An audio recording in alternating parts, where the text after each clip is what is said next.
Music आप सुन रहे हैं आकाश दीवाना को।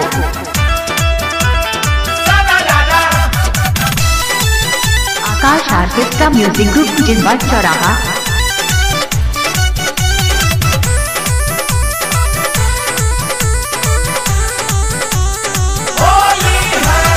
होली है जी होली, लोग बोली बोली डालिए देता रंगवा। तुरब नहीं आस करो विश्वास, फसल की दोसरा के संगवा। Please believe me. होली है जी होली, लोग बोली बोली डालिए देता रंगवा। तुरब नहीं आस करो विश्वास, फसल की दोसरा के संगवा। चलतारू जैसे हुमा चलतारू हो गावत बुत बाकी होलिया में बचल बाड़ू भाई बड़का गाजन में कोई को के खाचल बाड़ू हो सब बुत बाकी होलिया में बचल बाड़ू हो।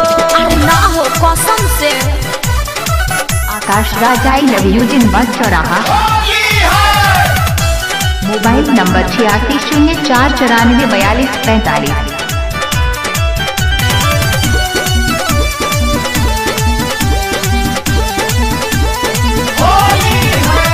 होली में केहू से केहू खेले ला रंगवा गुलाल हो। पापा के सकया करे जा कोरोना इतना बबाल हो।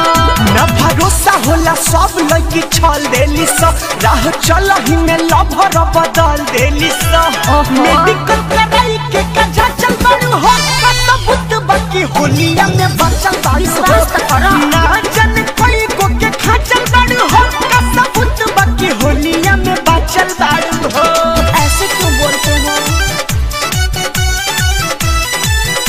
आकाश आर्टिस्ट का म्यूजिक ग्रुप जिंदबाद चौराहा।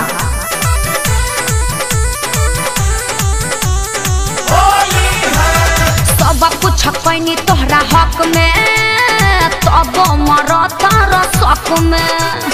और छन लगा दिल भारी, डाल दिल नंबर ब्लॉक में। जे जतने भरोसा कइले बा ओतने धोखा खइले बा। के तो देखो बोलू अब सुनी जमरे ना चल बाड़ू हो सब बुत बाकी होलिया में बचल बाड़ू हो। अरे अरे गाजन कोई को के खाचल बाड़ू हो सब बुत बाकी होलिया में बचल बाड़ू हो। होली है जी होली, लोग बोली बोली डालिए देता रंगवा।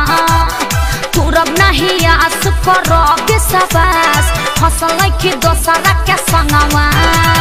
चलतारू जैसे हुमा चल बाड़ू हो सब बुत बाकी होलिया में बचल बाड़ू हो।